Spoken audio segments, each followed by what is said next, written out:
Hello అండి, అందరికీ నమస్కారం. Welcome to home maker Sujji. ఎలా ఉన్నారండి? అందరూ బాగున్నారు కదా? నేను కూడా చాలా చాలా బాగున్నాను. ఈ వీడియో ఒక 1 మంత్ బ్యాక్దనమాట. ఇప్పుడు కూడా ఈ వీడియో పోస్ట్ చేస్తుంటే నోట్లోంచి నీళ్ళు వచ్చేసినాయి. అంత టేస్టీగా, చూసినంటే టెంప్టింగ్గా ఉన్న పచ్చిరేలు బిర్యానీ విత్ మటన్ కర్రీ అనమాట.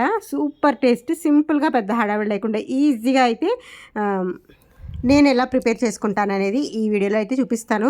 చాలా చాలా ఈజీ ప్రాసెస్. నార్మల్గా చికెన్ బిర్యానీలో ఏంటంటే మనం డైరెక్ట్గా ఏదైతే మసాలా ఐటమ్స్ అన్నీ వేసేసి అప్పుడు చికెన్ అందులోనే ఉడికించుకుంటాం కదా. ఈ పచ్చిరేలకి మాత్రం ఎప్పుడు అలా చేయొద్దండి. చేశారంటే బిర్యానీ అంతా నీసు వాసన వచ్చేస్తుంది అనమాట. ముందుగానే పచ్చిరేలు ఏం చేయాలంటే కొద్దిగా వాటర్ వేయకుండా పర్వాలేదు, జస్ట్ అలాగ పొయ్యి మీద ఉడికించుకుంటే పొయ్యి మీద పెట్టగానే పచ్చిరేల్లో ఉన్న వాటర్ అంతా ఆటోమేటిక్గా రిలీజ్ అయిపోతుంది. కాబట్టి ఉడికించుకుని కొంచెం పసుపు సాల్ట్ వేసి వాటర్ అంతా ఇంకిపోయిన తర్వాత తీసేసి పక్కన పెట్టుకోండి. ఇలా చేయటం వల్ల రొయ్యల బిర్యానీ ఎప్పుడు స్మెల్ రాదండి. నేను బయట కానీ రెస్టారెంట్లో కానీ ఫంక్షన్లో కానీ ఏ బిర్యానీ అయినా తింటాం, కానీ ఓన్లీ రొయ్యల బిర్యానీ ప్రత్యేకంగా వీటితో చేసింది మాత్రం నేను ఎక్కడ తినను, నాకు నచ్చదు. ఎందుకంటే ఒకలాంటి స్మెల్ వచ్చినట్టు అనిపిస్తుంది. కానీ నేను ఇంట్లో చేసుకున్న బిర్యానీ మాత్రం నాకు బాగుంటుంది. ఎందుకంటే ముందుగా ఇలా ఫ్రై చేసేసుకుని అప్పుడు నేను బిర్యానీ ప్రిపేర్ చేసుకుంటాను అనమాట. దీని తర్వాత ఏంటంటే నార్మల్గా మనం బిర్యానీ ఎలా చేసుకుంటామో అలాగే కొంచెం ఆయిల్, కొంచెం నెయ్యి వేస్తాను నేను ఎప్పుడు. అందులోనే మసాలా ఐటమ్స్ అన్నీ, చెక్క, లవంగం ఇవన్నీ వేసేసి ఆనియన్, పచ్చిమిరపకాయలు, టమాటాలు, పలావ్ ఆకు ఉంటుంది కదండి, బిర్యానీలో చేస్తాం కదా, ఆ ఆకు, అది అల్లం వెల్లుల్లి పేస్ట్, మనం ఏదైతే పచ్చిరొయ్యలు ముందు ఉడికించుకొని పక్కన పెట్టుకున్నామో అవి, ఇవన్నీ వేసేసుకొని కొద్దిగా పుదీనా కూడా వేయండి. పుదీనా లేకుండా అసలు బిర్యానీ టేస్టే ఉండదు. కాబట్టి కొంచెం పుదీనా, కొత్తిమీర, కరివేపాకు ఇవి కూడా యాడ్ చేసుకొని అప్పుడు కొద్దిగా పెరుగు వేయండి. ఈ రొయ్యల బిర్యానీకి ముందుగానే, నార్మల్గా చికెన్ బిర్యానీకి ముందుగానే కలిపేసుకొని పెట్టుకుంటాం కదా, ఈ రొయ్యల బిర్యానీకి మధ్యలో వేసుకుంటే టేస్ట్ అనేది సూపర్ ఉంటుంది. పెరుగులో మళ్ళీ మనం ఫ్రై చేసుకుంటాం కాబట్టి రొయ్యని స్మూత్గా, పచ్చిరొయ్య కూడా బాగా ఫ్రై అయిపోయినట్టుగా వండుకుంటే చాలా స్మూత్గా ఉంటుంది అనమాట. ఇవన్నీ ఫ్రై అయిపోయిన తర్వాత కొంచెం బిర్యానీ పౌడర్ లేకపోతే గరం మసాలా, మనం బిర్యానీకి అయితే ఏదైతే యూజ్ చేస్తామో ఆ గరం మసాలా, కారం, మనకి దీనికి బిర్యానీకి సరిపడా కారం, ఉప్పు అన్నీ వేసేసుకొని ఒకసారి కలిపేయండి. సాల్ట్ మనం వాటర్ మరిగించినప్పుడు వేసుకున్నా సరిపోతుందండి. ఇవన్నీ మరిగిపోయిన తర్వాత ఇందులోనే వాటర్, ఇప్పుడు మొత్తం ఫ్రై అయిపోయిన తర్వాత వాటర్ వేసుకోవాలి. నేను ఆల్రెడీ చాలా వీడియోస్లో చెప్పాను. బాస్మతి రైస్ అయితే నేను ముందుగానే నానబెట్టుకుంటాం కాబట్టి ఒక గ్లాస్ వాటర్ మాత్రమే వేస్తాను. నార్మల్ రైస్కి అయితే ఒక గ్లాస్కి 2 గ్లాసులు వేస్తానమాట. బాస్మతి రైస్ ఎప్పుడైనా సరే ముందుగా నానబెట్టుకుని వండితేనే బాగుంటుంది.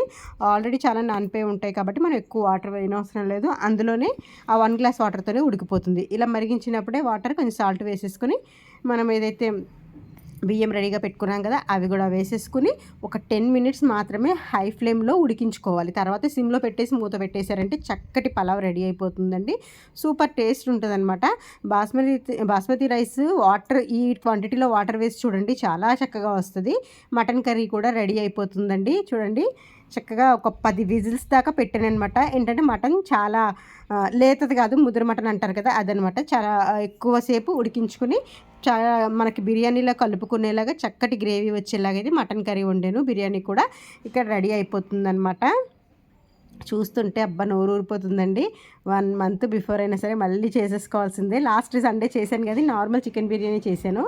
నెక్స్ట్ మళ్ళీ 1 మంత్ అయింది కాబట్టి ట్రై చేయాలి. 1 మంత్ వీడియో ఇవాళ పోస్ట్ చేశాను అనమాట నేను. ఇంకా ఉన్నాయి వీడియోస్, ఖాళీ లేక ఒక్కొక్కటి అలా రిలీజ్ చేస్తున్నాను. ఇదిగోండి, చక్కగా పొడి పొడిలాడుతా, ఎక్కడ చెమ్మ లేకుండా నీట్గా వచ్చిందనమాట పచ్చిరొయ్యలు బిర్యానీ. చూడండి ఎంత బాగా వచ్చిందో, పొడి పొడిలాడుతా. ఇందులో మటన్ కర్రీ, బిర్యానీ అంటేనే ఆనియన్ లేకుండా, నిమ్మకాయ లేకుండా తినం కదా, ఇంకా ఆనియన్ కాంబినేషన్తో మటన్ కర్రీ వేసుకుని చక్కగా లాయించేసాను అనమాట. నాకు నిమ్మకాయ ఇష్టం ఉండదు కాబట్టి నేను వేసుకోలేదు. ఇదిగోండి మటన్ కర్రీ చూడండి ఎంత బాగుందో, చూస్తుంటేనే ఎంత కలరింగ్గా ఉంది కదా చూడటానికి కూడా. చక్కగా కర్రీ వేసుకుని అయితే ఇది ఈవినింగ్ టైంలో చేశాను అనమాట బిర్యానీ. మార్నింగ్ టైంలో అయితే నేను కొంచెం ఎక్కువ చేసుకుంటాను, ఈవినింగ్ టైం కాబట్టి కొంచెమే చేశాను అనమాట. ఎందుకంటే ఎక్కువ తినాం కదా నైట్, నెక్స్ట్ డే తినొచ్చు తినకపోవచ్చు. ఇది ఈవినింగ్ టైంలో చేసిన బిర్యానీ చూడండి ఎంత సూపర్గా వచ్చిందో. ఒక్కసారి పచ్చిరొయ్యల బిర్యానీ ఇలా ముందుగానే ఉడికించుకుని ట్రై చేయండి. సూపర్ టేస్ట్ ఉంటుందన్నమాట. చాలా చక్కగా ఉంటుంది బిర్యానీ. మీ అందరికీ ఈ ప్రాసెస్, ఈజీ ప్రాసెస్ ఇదంతా మీకు నచ్చిందని అనుకుంటున్నాను. అందుకే కూడా నేను ఎక్కువ పూర్తిగా చెప్పలేదు. ఎందుకంటే నార్మల్గా అందరు చేసుకునే బిర్యానీ లాగే, కాకపోతే జస్ట్ ఈ పచ్చిరొయ్యలను ఏంటంటే ముందుగా ఉడికించుకోవాలి. మనం చికెన్ ఉడికించుకోకపోయినా పర్వాలేదు, నాన్ వెజ్ స్మెల్, నీసు స్మెల్ రాదు. కానీ ఇదైతే కంపల్సరీగా వస్తాయండి రొయ్యలు. అంతేనండి, చక్కగా తినేసాము ఆ రోజు. వీడియో మీ అందరికీ నచ్చిందని అనుకుంటున్నాను. హోమ్ మేకర్ సుజ్జి ఛానల్ని చూస్తూ ఉండండి. ఇంకా సబ్స్క్రైబ్ చేసుకునే వాళ్ళు ఉంటే సబ్స్క్రైబ్ చేయండి. పాత వీడియోస్ కూడా, బిర్యానీ వీడియోస్ ఏంటి, వంటల వీడియోస్ ఏంటి, చాలా ఉన్నాయండి.